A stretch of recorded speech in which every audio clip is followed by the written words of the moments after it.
interview, I interviewed Donelle. Um, Fair warning, she jumps right into it. It was a very triggering, very raw interview. It was one of my first, and it ends kind of abruptly. This is a very powerful story. It is a very hard to hear story. It tackles abuse of all kinds for many, many years. And the good news is that at last she's finally free. So tell me, tell me your story. Okay. I was sexually abused by my stepfather from the age of about 5 up until I was, and that was the earliest memory I could remember, up until I was almost 13. I finally told my story to a DCS worker in February of 93. It was February 21st of 93. And the only reason why I can remember that is because I just remember the whole day. I had the day before, we had a like show and tell at school. And everybody was bringing in like their pets and, and all kinds of stuff. And I wanted to be the cool kid, and I wanted to, well, my mom had a cockatiel, and that cockatiel was like my best friend. And I thought, oh, I'm going to take this cockatiel into school. Well, nobody was there in the morning time, so I could have done anything I wanted. I didn't ask my mom or or him if I could take the bird with me. So I went ahead and took it. Well, the bottom of the cage broke. And when it broke, I was in the gymnasium. It was early in the morning. So I had just got off the bus and I had came in, and the cage broke. And when the cage broke, it scared the cockatiel. So the cockatiel ran off. Well, I tried all day to get my best friend back. I tried to get him back in his cage. He would come so close to me, and then he would run back off.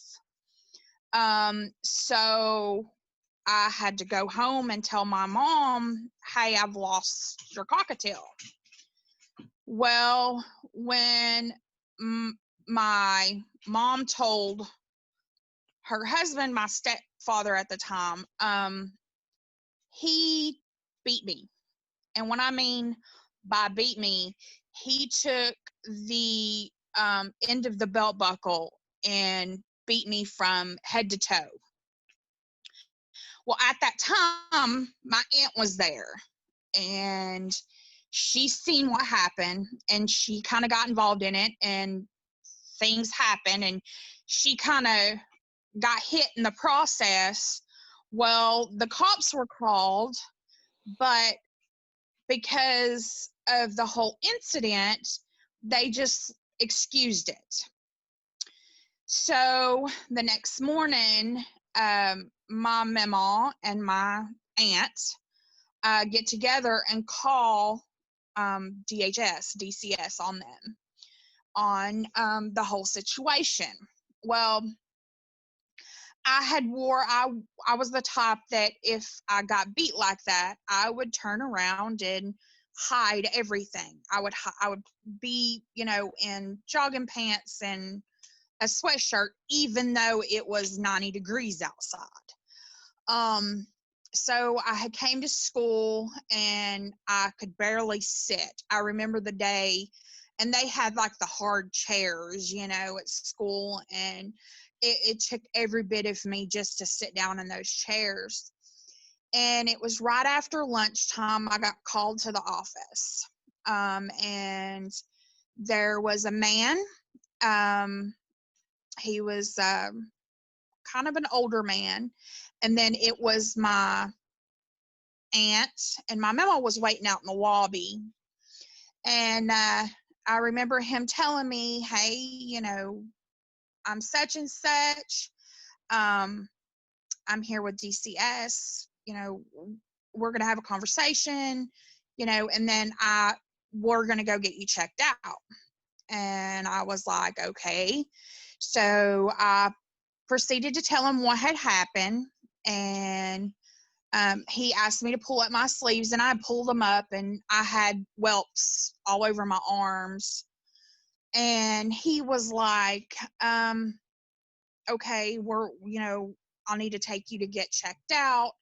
But I hate to tell you, you'll probably go back in the custody of your mom and stepfather. And I broke down. I had just had it by this time. Now, let me go back to a couple months prior to this. I was home and I was sick, and he wasn't there. He was an over the road truck driver, so he would be out for like weeks on end and then be in for like a week. And during that time, that's when he would do it, because my mom would be gone to work. So this time he wasn't there, but I was watching Maury Povich. I can remember the show, and it talked about sexual abuse and stuff like that.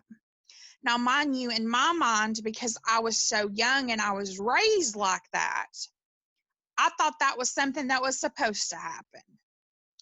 I didn't know that this was something that wasn't supposed to happen, because he told me that, oh, that's what people that love you do. Yeah. That's what people keep, that's what he did.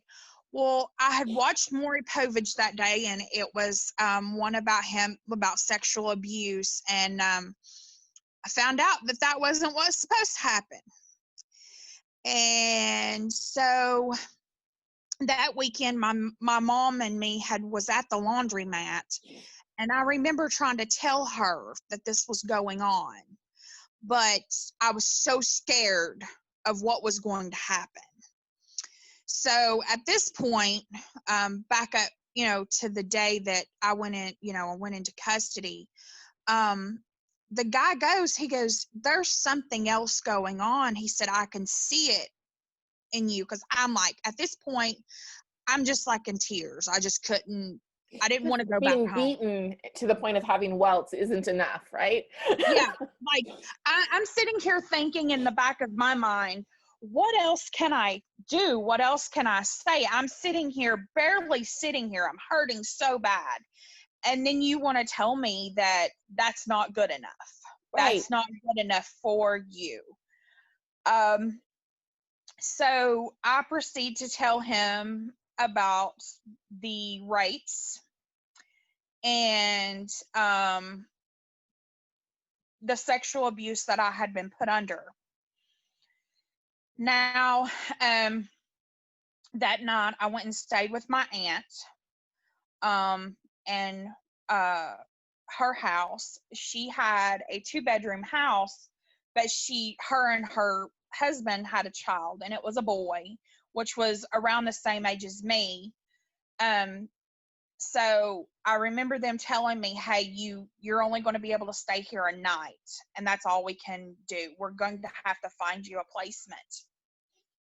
And I remember thinking, why can't I just stay with her?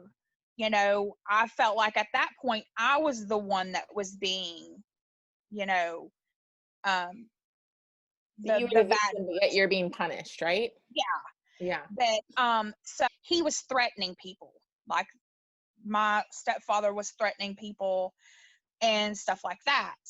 So they put me into it's kind of like a private home. It's a group home, but you wouldn't have known it was a group home. Like it was out, in the middle of Knoxville, Tennessee. And I remember going to it and looking at it, and I'm like, this looks more like a doctor's office than a facility for kids. And they ended up putting me in there. So you went straight from you didn't go into regular foster homes. You went straight to group homes? Yes, I went straight to a group home. And from there, that's where things got really complicated. I was in that group home for a while. I want to say about 3 months, and then they moved me to the Blount County Children's Home. Can I ask you, was it just because of your age, or were you in trouble a lot before this? Or, I mean, I was never in trouble. I had never been to the principal's office. I had never caused any problems. so never They trouble, would, and you go straight to a group home. yes. And let me tell you, this group home was for those bad kids. That's what I you normally was, think of as a group home. Yeah.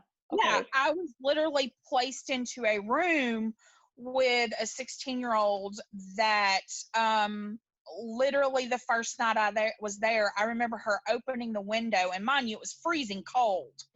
Her opening the window and smoking marijuana out of it. Yeah. And I'm like, I've never been exposed to this stuff. I mean, I'll be honest with you, my mom would not let me even listen to any rock music. The most stuff I could listen to was country. So I felt like I was the one that was being punished. I was the one that was getting put in a prison, because that's how I felt. I felt like I was the prisoner.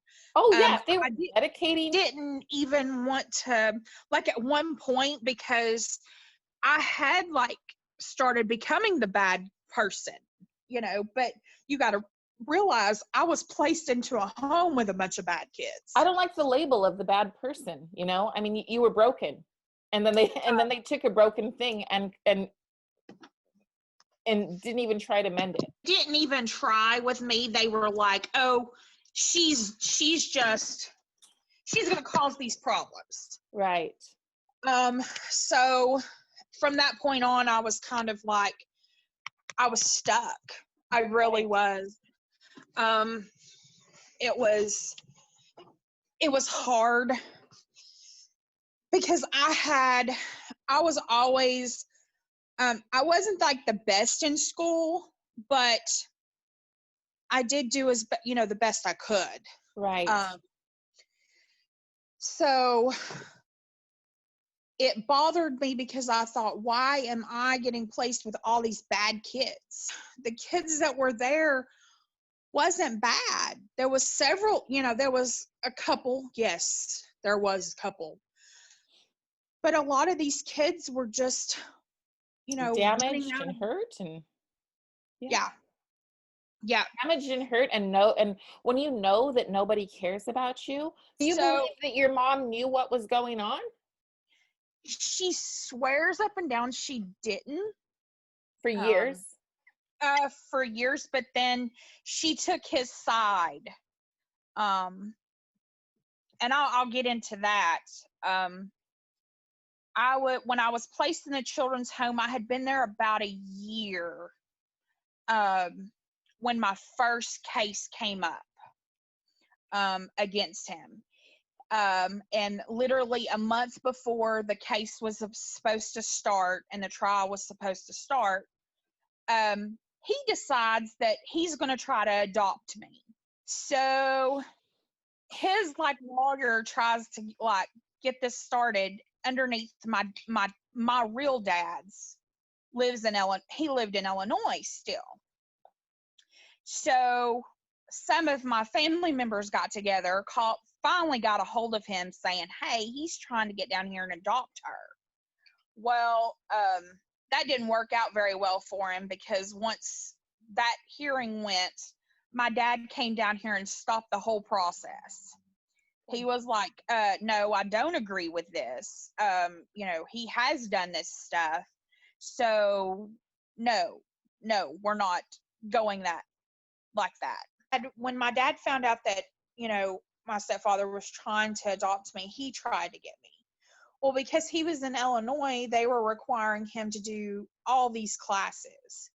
And he showed me, when I went up there to see him, when I turned 22, I went up to actually see him. And he showed me all this stuff that he had done to try to get me. Literally, I'm telling you, thousands and thousands of dollars in classes, and he had certificate after certificate. And they always would say, oh, well, you need to do another class. Yeah. Or you need to do this, or you need to do that. My dad never remarried after my mom. And I think that had a lot to do with it, was that he was not married. And I don't think that was right. He was my father, and he should have had every right to take me. Right.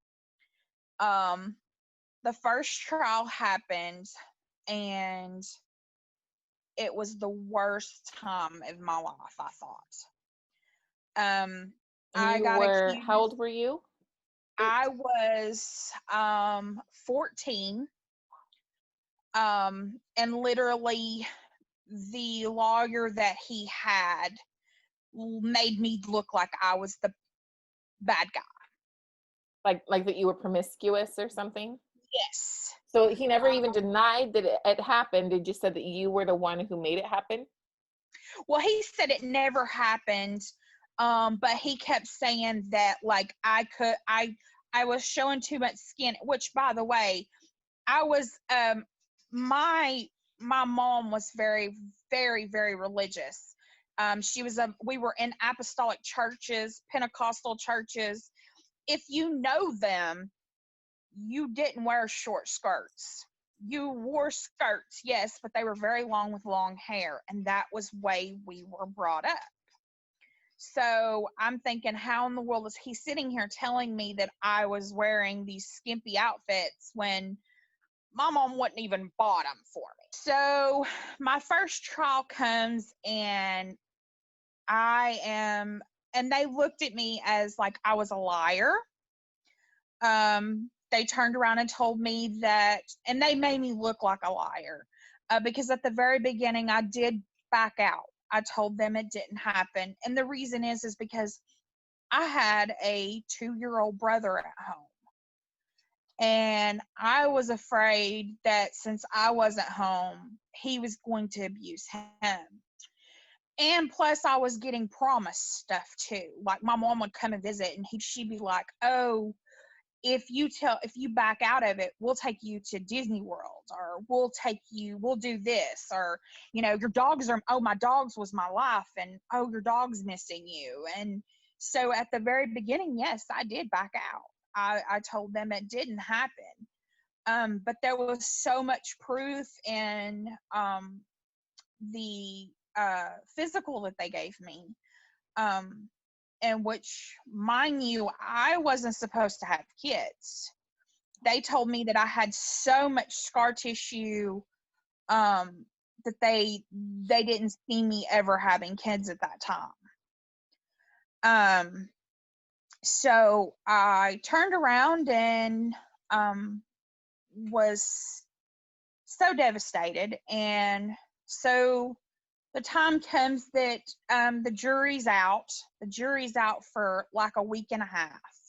Jury comes to him and says, can you guys make a decision? And they were like, no, we can't. So it was a hung jury at that time.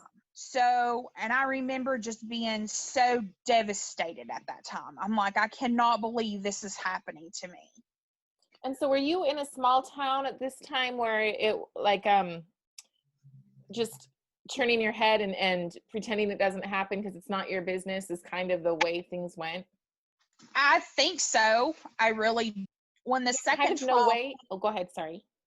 When the second trial came up, right before the second trial came up, he ended up going to the judge's house, the judge that was about to hear the case, and ended up getting in a lot of trouble because he tried to shoot him. Because I think he thought that the judge believed me, and he felt that it was going to go against him. Plus, they had brought new charges up. Because he was an over-the-road truck driver, my mom and I would go and meet him at different states. Well, things would happen in different states every single time. It never failed. So they started bringing up federal charges because it was like they said that they could get him for conviction, and if Tennessee prosecuted him, then they knew that, the other states would follow. So he started getting really worried. So, and he was a very big gun enthusiast. Like, he was the type that had not just guns on the wall, but guns in the closet, magazines everywhere. I mean, he knew how to shoot. He knew, he was very good.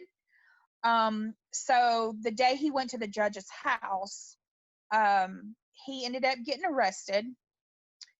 They came and bombarded my mom's house.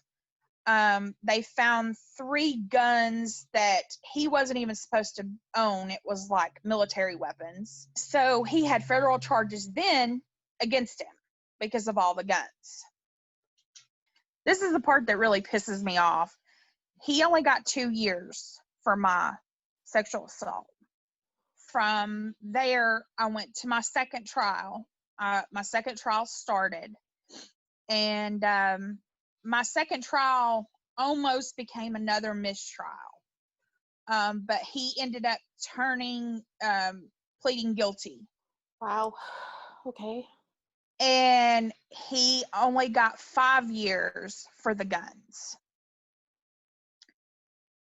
So, and he had already spent a year in jail, because for holding on trial. So literally he barely got any time. And he's out now? Yes. And I'll go into that in detail here in just a minute. So I was in a children's home, and now mind you, and Rose could tell you that place was not the best place.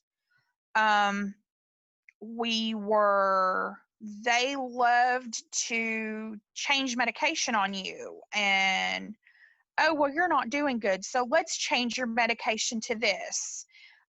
It was like a trial and error. Let's see which one they can get us on. I remember at one point that I barely could even go to school or stay awake or do anything. And I wasn't a bad child, but they made me feel like I was always in trouble. Like, did they look at other options before medication, or was it pretty much you're here, you need medication? Here, you need medication. Right before my second trial, I tried to kill myself. They ended up putting me in Peninsula for a month. And during that time, I was diagnosed with bipolar disorder, which, mind you, I did not have bipolar disorder whatsoever. It was just they wanted to give me a diagnosis. Whatever's easy kind of thing? Yeah. Yeah. At that point, they put me on 6 different types of medication. It was literally a high and a low,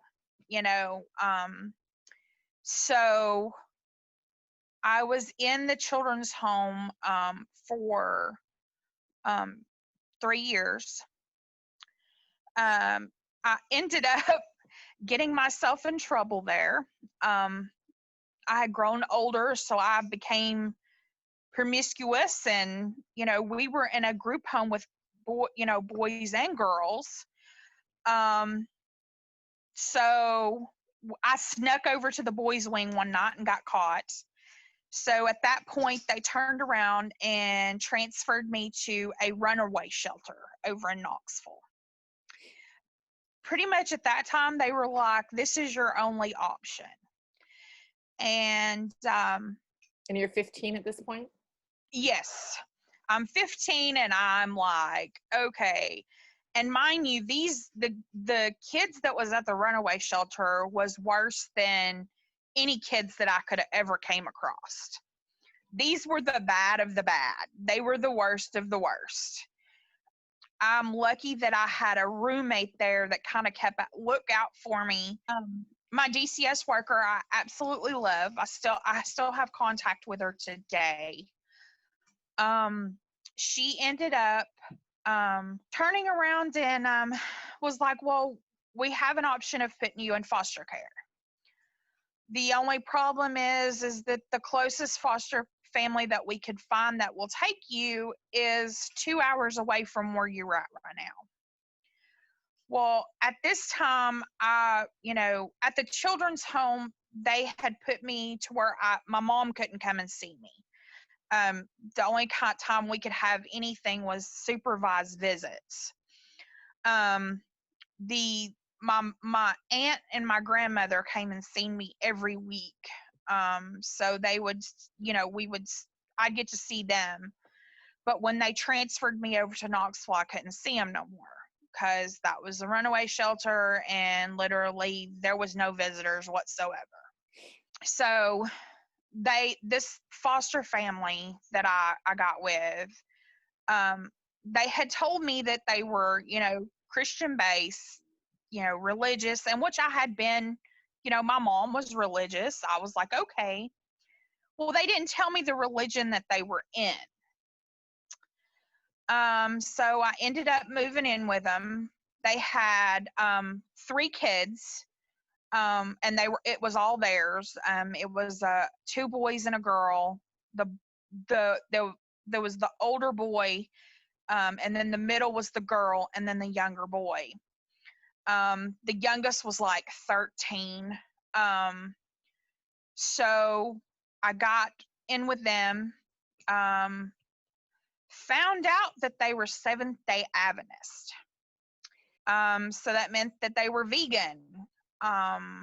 And mind you, I had been a meat eater all my life. So that they put me into their private school that they had there. They put me there. Didn't tell me that they don't eat lunch in a cafeteria. They have a policy where you have an hour to go to lunch outside of grounds. Because of the college jail where it's located, it's like in the middle of like the university they have there. So like there's different restaurants, which is all vegan restaurants that's in that little area. I went with this family. Everything was going okay. Up until I refused to eat one of their meals that they had made. No, it didn't taste right. I didn't like it. I was overeating tofu and I mean, like literally, I think every meal had some sort of tofu or soy or whatever. It was horrible. So the mom, made me sit at the table. It started at 6:00 up until 11:00 that night because I refused to eat it. The next morning I got up to make breakfast and she said, "Oh no, your breakfast is in the microwave." And it was what we had the night before. And that's when it started. Like everything started. She would how we're supposed to get money for clothes and shoes and any Right, kind of yeah, a supplies. stipend. Mm-hmm. I never seen it. She would go to like these thrift stores and get like $2 pairs of stuff and be like, here you go. Well, because I was vegan, I started losing weight. I mean, I went from a size 13, 14 at the Blount County Children's Home, literally down to a size 0. I was skin and bones. Did you have a social worker or a CASA that you could talk to about what was going on? Well, I had a caseworker, but she hardly ever came out to see me. It was once in a blue moon that I would see her. But I remember getting into an argument with the oldest son. Hit me in the face and caused me to have a black eye. So I caused him to have 2 black eyes. Okay. But that's when things started getting worse for me. At the time I was a very hard sleeper. So for me, it was kind of like it was hard for me to get up in the morning. So the father, because he would take me to school, started to get me up with like trumpets in my ear, banging Wow. pots and pans in my ear. Wow. Like it wasn't like, hey, it's time to get up. No, it was an automatic blowing or clanking or whatever he decided that morning to wake me up. Was this on his side? Did he think that this was being funny, or was this genuinely like a torture? Just torture. That's how I felt. I really like in that house, I felt like I was just the oddball. The daughter wouldn't hardly talk to me no more. When I first got there, she would talk to me like we talked about everything. But from the first night that I turned around and told them no, I wasn't going to eat that food, it went all downhill from there. Yeah. It got really bad. I turned around and kind of started talking to the home ec teacher at the school that I worked at, or I was going to, because they wouldn't give me money for food. So literally lunchtime would come and I had no food. I had nothing. Wow. So I found out that the home ec teacher there was not Seventh-day Adventist, which she was supposed to be to work there. But because she kind of lied and said she was, and I started talking to her and telling her things that was going on in the home. She started bringing me food to school. And at one point, she would keep like eggs in the refrigerator for me, and tell me, "Oh, well, you can eat, fry the eggs." She was like, "Fry them up and just eat them." She was like, "I know you're hungry, but I have, she'd have a meeting or something, so she'd be like, "I didn't bring anything today, but there's eggs in there for you." Yeah. So that's what she would do. So for the longest time, like that was my lunch, was eggs. How long Yeah. were you at this school? I was there for about 6 months. Finally, the home ec teacher went to the guidance counselor and told him that she felt like there was more going on at my home. She didn't relay anything I had told her, but she just kind of like, "Hey, you might need to call her social worker." It was the night after we had like this. I remember it so well because she got me like the ugliest dress ever. But there was like a formal that I was invited to, and she made me go with a guy that I didn't even want to go to with. It was like a friend of theirs. And they were like, "Oh, you're going with him." And I'm like, "I don't want to go with him. I have another friend that wants to take me." "Well, the only way you're going is if you go with him." So I ended up going with him, and she got me like the ugliest dress I'd ever seen. Like, this thing was straight out of the 80s. It was from a thrift store. And I'm like, "Oh my God, I look horrible." She turned around and made me wear it. And it was pink, and it was just like, I wonder if there's like a book on how to foster wrongly, because I literally have that exact same situation. It was pink and it was short in the front and long in the back with a sweetheart neckline and velvet. And I had to go with someone because my foster brother said he made me a pity date. It was pretty awful. Yeah. So they the next day, my guidance counselor called me in the office, and he was like, "What's going on?" And I the only way that I would tell him was if my, the woman that I had, my home ec teacher that I had relied on for so long, would come in there. So I proceeded to tell them what was going on. And so they ended up calling my caseworker, who was here in Maryville. And her name was Sandra. She came and got me immediately. I remember coming and packing up, like they had thrown my stuff because they called, the foster mom and told them, hey, we're coming to get her stuff. And then we're going to look more into you as being a foster parent. So they turned around and they shoved all my stuff in black bags, everything. And now, mind you, I had came there with luggage because when my mom and, well, not my mom, my aunt packed all my stuff up, she packed it in luggage and she made sure I didn't get half my stuff from there. They just threw it all in bags and just like was, okay, here you go, and that's the way it was. So at that point, I was like absolutely devastated. I was like, what am I going to do now? And Sandra was like, you're going to be fine. You're going to be fine. We're going to take care of you. It's not a big deal. She was like, the only problem is in Maryville, we have no foster parents that's available to take you right now. So at this point, I'm absolutely flipping out because I'm like, where am I going to go? I don't want to. And I told her, I was like, I don't want to go back to a group home.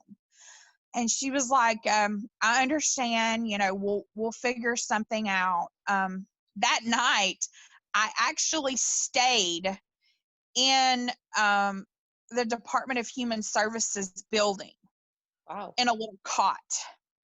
She stayed with me all night long. Like, we'll find you something tomorrow, even if it's just, temporary, but I want you to have a good night's sleep and not worry about it tonight. And I still had dreams at that time. So I remember having like a vivid dream and her coming and waking me up and was like, you're fine, you're safe, you'll be okay. Were you able to go to therapy during all of this? Did you have therapy in the group home? I had so much therapy. I mean, we had individual therapy 3 times a week. We had group therapy twice a week. So when we were in the children's home, I had therapy all the time. I could probably quote a therapist more than anybody else out there, because of how much therapy I had been through. But did you connect with any of them? Were they helpful, or was it just? There was only one that I can remember that I really connected with, and his name was Thomas. He was a younger guy. I connected so much with him was because it wasn't like a sit down thing. We would go outside and play volleyball, or we would take a walk or do whatever. It wasn't like let's sit here on the couch and you tell me all your problems and everything else. With him, it was different. He made sure that it was like a one-on-one basis, but it was like, we would play basketball or whatever else. It was just kind of like talking to a friend. It wasn't a therapist. Like a job, right? Like it didn't feel like a job from his perspective. Yeah, most definitely. When that night, after I was out of the DCS office, the next morning they turned around and called and said, hey, we have an opening for the weekend with this family. Now, mind you, from my foster home that I was in to this family was a totally different situation. They actually, the moment that I came through the door, I felt so welcomed. They had 2 toddlers and a teenager. They didn't have any kids of their own. So they were like very loving, they had so many. I remember, and now mind you, I only stayed there for 2 nights, but I could still remember vividly what their house looked like. They had a swimming pool. They had like all kinds of stuff to play with outside. It was nothing compared to what I had dealt with. So the second night that I was there, I felt like I couldn't sleep. I mean, I was just, I don't know what was wrong with me. And so the next morning, I heard the phone ring out there, and I got up and I'm like, well, I'll go get breakfast. The phone call was for me. It was my caseworker, my grandfather, who I loved absolutely dearly, passed away from cancer. Oh my gosh. And she's like, I'm coming to pick you up right now, and I'm taking you home. She was like, you need to be with your family right now. She was like, I've got it approved for you to go home for 2 weeks. At this time, my stepfather, he was in jail. Okay. So my mom had been working diligently to get me back. So they were like, hey, we're going to go ahead and let you go home for the 2 weeks. And then during the 2 weeks, we'll find a home for you to be placed in. And I was like, okay, that's, at least it's a plan. My papa, that was like the worst moment of my life. I thought, there's nothing else because I didn't get to tell him bye. I didn't get to tell him I love you. I hadn't even got to see him in like 3 months. I didn't know. He looked horrible from the person that I knew. He had lost weight and everything, and I just was absolutely devastated. I ended up staying with my mom for 2 weeks. My caseworker fought literally in the court systems for me to just go ahead and stay. She was like, look, she's found a 3-bedroom apartment, that she has her own room, everything else. So I ended up staying home from that point on. So at this time I was 16 and a half. So then I had just had my son, my oldest son, and my stepfather gets out of jail. I remember the day that they called me to the front office, because I was in school, to tell me that he had been let out. I was scared, nervous. I didn't know what to expect. What I didn't know was my mom had been talking to him the whole entire time. He had been out about 2 weeks at this point, and I didn't know it because I was trying to go to school and everything else. I didn't know that she was going and seeing him during that time. I come home from school one day, and she turns around and tells me, hey, we're moving in with him. And I looked at her and I said, no, I'm not. And she was like, yes, you are. You're going to come, you have to come and live with us. Because at the time I was just like 17. And I'm like, no, I'm not. I'm literally not living with you. So I called a good friend of mine and I said, hey, I need you to come pick me up. And he was like, okay. So I stayed in Knoxville with him for about 2 weeks, ended up going to that house where she was living at, because I had nowhere else to stay. Oh gosh. So I ended up having to live there for about 5 months.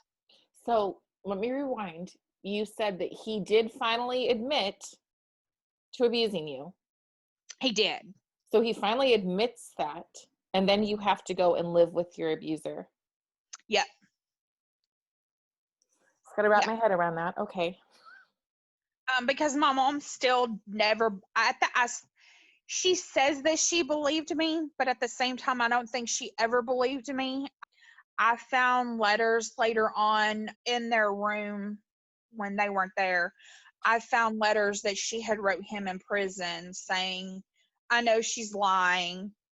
Maybe she just wanted to convince herself of that, because no mom wants to believe that they would let their kid go through that. Yeah. But so she turned around and put me in that situation. I ended up getting into a huge fight with her, which called me to call my first husband. At the time, we was, like I said, we were split up. Ended up calling him up and saying, hey, I need your help. And he was like, okay. He came and picked me up. I went and stayed with him and his family and never went back. My ex-husband hated him, and hated my mom. So we never really did like family dinners or anything like that. But the reason why he hated them wasn't for the same reasons that you would think that he would hate them. He hated them because they tried to get me away from the situation that I was in. Like my mom and my aunt and my mom, they saw what was happening. They saw the bruises. They saw, what was happening. So they tried to get me out, and that was the reason why he hated them. So, I had my first kid, and then I adopted my daughter out, my second kid. And then my third child, who is now 17, he's he's a handful. He's my middle child. Okay. So, and he does have the middle child syndrome, because boy, let me tell you, he's the one that I think he's done everything. Okay. And then I finally got the courage up to leave my ex-husband, and moved. What was your turning point there? Like, what made you go, no more? I actually caught him cheating. I had turned around. He was working for a tow truck company. Me and the secretary became really good friends because, she would call in the middle of the night saying, hey, whatever, and I would answer the phone, so we became really good friends. She calls me one day and she's like, hey, and now mind you, I hadn't hardly drove at all. He kept me from getting my driver's license. Wow. He kept me from being a member of society. I never worked. Nothing. I didn't. I stayed. He would rather had me barefoot and pregnant 24/7 if he could. So owning you rather than loving you, kind of. Exactly.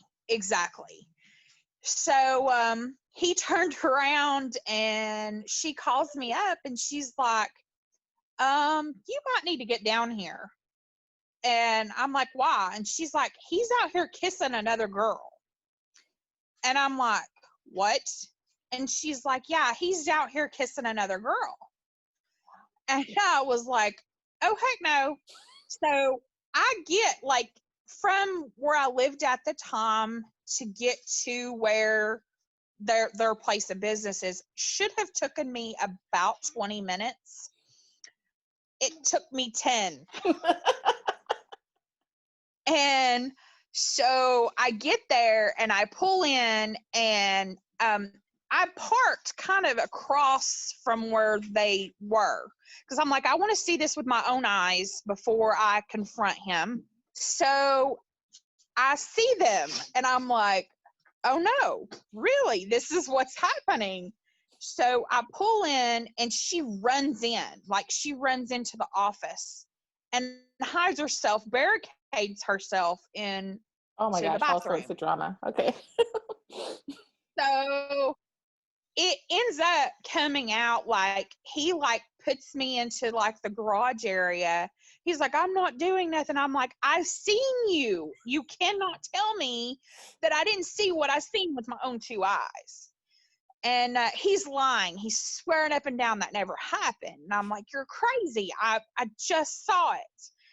And so he turns around and, like, as he's putting me in like the garage area, I see her run out of the corner of my eye.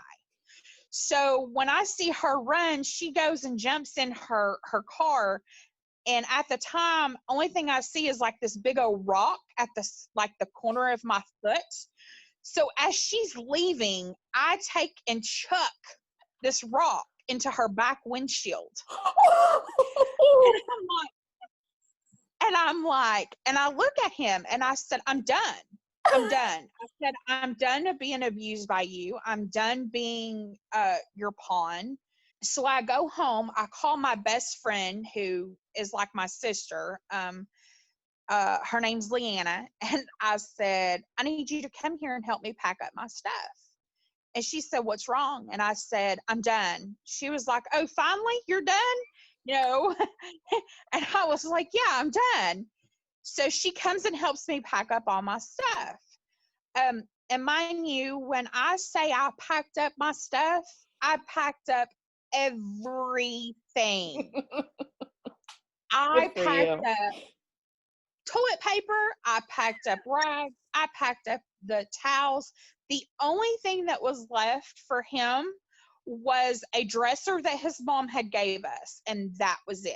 Because the rest of the stuff, to me, I felt I bought. My dad had my real dad had bought us stuff. So to me, I felt like, hey, this is mine. You don't deserve this. I took the dog. I took everything. Sounds like a country song. So I was like, I'm done. Well, right before I left, there was a motorcycle that we had gotten, and in my mind, I'm thinking, I don't want this hezzy to be on the back of this motorcycle that we bought together. So I proceeded to go in the house and grab the sugar, and I grabbed diesel, and I started it. I put it in the gas tank, and I started it till it didn't run no more. And maybe next time I'll thank before he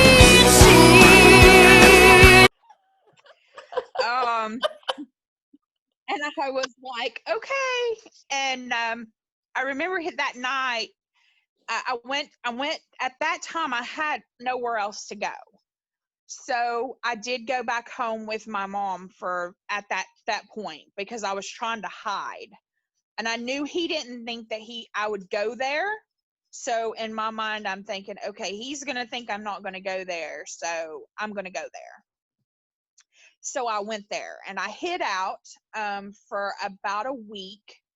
I ended up going and staying with his parents for a little while, because his dad didn't believe. His dad was a Southern Baptist preacher, and he did not believe whatsoever that his son would do that. But then once I gave him all the proof, he didn't like it so well. Right. So I ended up staying with his parents for about 3 months. Until I got my own apartment. And at this time, his mom talked me into going to college. She was like, you're so smart. She was like, you really need to go and do something with your life. So I started Pella City State. It's a community college here. Started working 2 full-time jobs, and just, made it work for me and my boys, up until the moment that I met my current husband, who's the love of my life. And how long have you guys been married? We have been married now 12 years. Congratulations. But yeah, it was, I had never felt love. I never felt, it was kind of like, and he came into my life at a moment I wasn't looking for nobody. Right. I really wasn't. When I turned around and met him, I was on a blind date with a guy. And this girlfriend of mine, she was like, oh, he's so wonderful, you need to go out with him. And I was like, okay, and like I said, I wasn't looking for nobody. Mm-hmm. So in my mind, I'm thinking, yeah, right, whatever. And she was like, no, he's really cool, he's really nice, So we go to this bar. And now, mind you, this is kind of like a country western like bar. No big deal. I'll go. Well, he gets drunk, like drunk. This blind date that I'm on is so drunk. And well, this girl that I had met there had turned around and was like, "Oh, my ex-husband's going to be in here soon. If you see him," like my friend was like, "Oh, he's going to be in here in a few minutes." And I was like, "Okay." She kind of described him to me and I was like, "Oh, okay." He walks through and literally my heart drops. Oh. And I'm like, "Oh my God, is this what, is this what true love's like really like first, Love at first love at sight. first Yeah. sight?" Because that's how I felt. Like my heart's like beating really, really fast. And I'm like, and I walked to the front because at this time you could tell he's looking around like, where's she at? Mm-hmm. And I go up to him and I'm like, "Hey, are you Jamie by any chance?" And he kind of gives me this look like, "I don't know you. Who are you?" And I'm like, "Oh, I'm Dee," and I was, we started talking. And at this time, like, I'm completely ignoring the guy that I technically came with. Right. Well, And he's I a was slush. like, So. and I told him, I was like, and I started like talking to him and like, so we exchanged numbers. And at that point, when we exchanged numbers, I looked at him and I was like, "Look, I've got to take this guy home." And he was like, "Okay." And I was like, "So I'll be back." And he was like, "Okay, well, I'll stay for a little bit longer, And at this time, it's like 2:00 in the morning. The place shuts down at 3.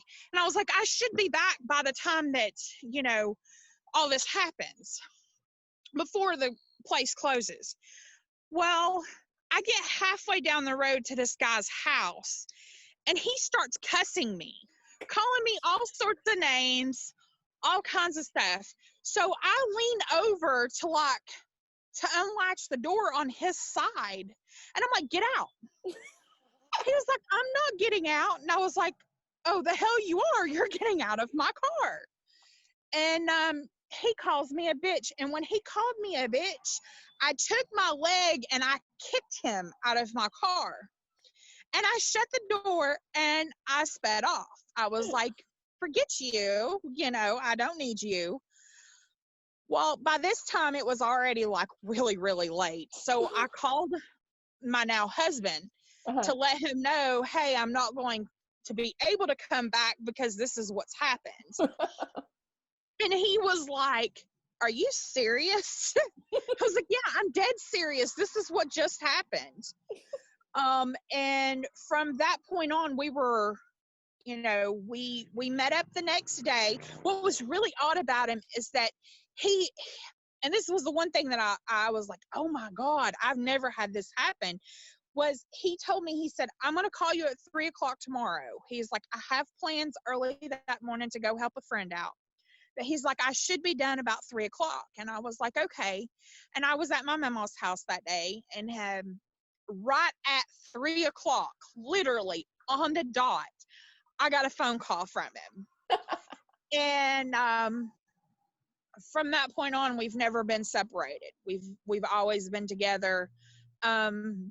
He technically wasn't supposed to have kids either. I was with him a year and ended up getting pregnant with our youngest child. And I remember just telling him, "Hey, that thing that you said that you couldn't? Well, guess what? You could." And so we ended up having a Mikey. And so yeah. In my life, I ended up graduating with a bachelor's in business management. So now I'm working for a company and I do health insurance claims Okay. for That's people. hard work, especially right now. Kind of just go through my day. So what are your big dreams? What do you want in your future? My future, the one big goal that I have in life is that I want to eventually own a home to put former foster children in. I want to, when they get out, when they turn 18, they have somewhere to. So many children at the age of 18 go home and then they turn around and end up in the same situation Right. that they were in. I have one girl that I know that was in foster care. She was doing great. And then when she turned 18, they told her, hey, you have to go back home with your mom. And when she did, her mom's a heroin addict. She ended up being a drug addict as well. She's been in and out of jail. I want something to where they can go to and be safe, and they don't have to go home. They do have a few places. I thought it was in Kentucky that one of them is, it's used to be a college and now it's an aged out facility to help those people in transitional housing, but it still turns it off at 21. And Yeah, they're assuming that by then you have it all together, but what normal person has it all together at 21?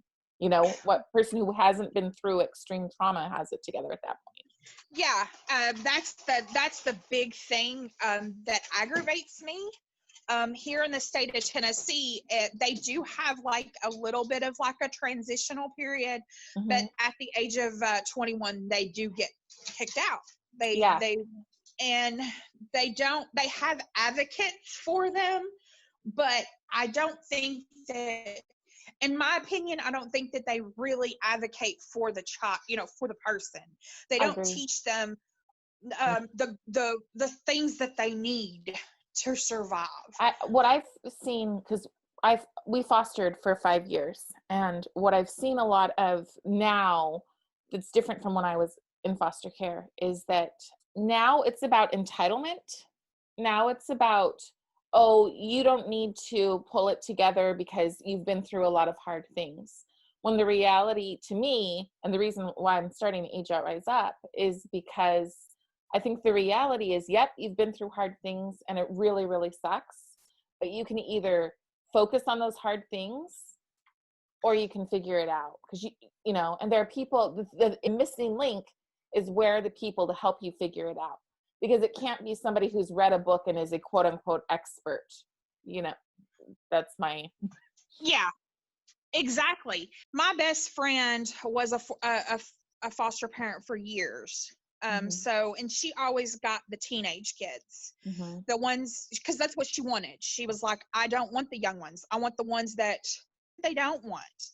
So they ended up, so I've became friends with several of them. And to see what they have to go through. I know one of them killed herself, which she had a son right after she got out, and she ended up killing herself. And there's so many of them that works and does good, but then there are other ones that I know of that are in, drug addicts in jail. I think the statistics are 1 in 4 do okay, which is really bad. It's a really, really discouraging statistic. And it's, at what point do you go, what's not working here? That's the statistic, you know? Well, it's sad to know that, they did so well, and they did. They did so well when they were in their home. A lot of them that they adopted. It's hard because the ones that couldn't get adopted, the ones that the parents was fighting or whatever else, Right. they ended up going into a worse situation. They're it's really bad. And I don't want to see that happen. I want to be, I want to make sure that they don't have to worry. They have a place, an apartment or whatever else for them to go to. Yeah. What made me really sad with Rose, when she turned 18, they just set her out on the street. Yeah. And that's what I've heard from a lot of people. They say, Yeah. well, we don't have nowhere for you. So, well, here's, the homeless shelter, there you go. Right. It hurts. It bothers me because at the simple fact that there's so many of these kids that's getting just dropped. They're so used to getting the care, when they're in foster care, they're getting the therapy, they're getting the everything that they need. But then when they turn 18, it's like, oh, sorry, you know. Yeah, it did, but it seems to me like even the therapy in the few situations that I've seen is lacking in terms of like they don't want to quote unquote trigger anyone. And it's like, but if you're going to give kids what they really, really need, you got to dig into those things before they're on their own. And all of that's flying at them on top of where am I going to live? What am I going to eat? What am I going to do for money? You know, like, and then they also have that emotional, nobody wanted me. Nobody chose me, you know? So from my standpoint, I had my mama who wanted me, but my mom fought on that because my mama was mentally unstable. So my papa tried to get me, and because my papa was a single man, they couldn't allow that to happen. My aunt, like I said, only had a 2-bedroom house, and she already had her son living in the other room, so they couldn't put me there. All these people wanted me, but at the same time, they didn't. There was Not nothing enough. that They they could do. couldn't. Yeah. When my kids, all 3 of them were littler, I got DCS called on me, because I accidentally, my son, my oldest one that morning had gotten in the way of where I pulled out of my driveway, and I couldn't see, so I grabbed him by his shoulder, but when I went to grab him by his shoulder, he moved, so I accidentally jabbed his eye. Scratched his eye. Accident. So they called DCS on me, and that I was abusing my kids. When the detective told her in front of me, you could tell that this was an accident because of the way that it's done. But Right. she turned around and told me that I was an alcoholic, that I abused my kids. I mean, like, literally made me feel like the worst parent in the world by this point. I ended up having to do an A&D assessment and a mental health assessment. Both of those came out good. She still pressured me. She was like, oh, well, you're still getting your kids taken away from you. Right. So eventually I got a hold of her boss's boss's boss. So like the main person. And literally they called off the case. They was like, there's no reason. She should have never done all this stuff, and ended up getting herself in trouble for the whole situation. Well, I think that as a parent who fought it immediately, that's very different than some of the people who, you know, I mean, that itself makes you stand apart. So well, I don't understand. It's a different situation, and I think she looked at me because I had told her, I was like, I'm a former, child of the state. Yeah. And I think she looked at me of being a bad parent because of that. I think she singled me out because of that. That really bothered me, and I don't think parents should be considered that way. Because considering the fact that we're not bad to go in, I mean, we're going in supposedly for safety, and for people to put that label on us immediately that we're bad, and like, but here you are, a kid going, I just want to be safe.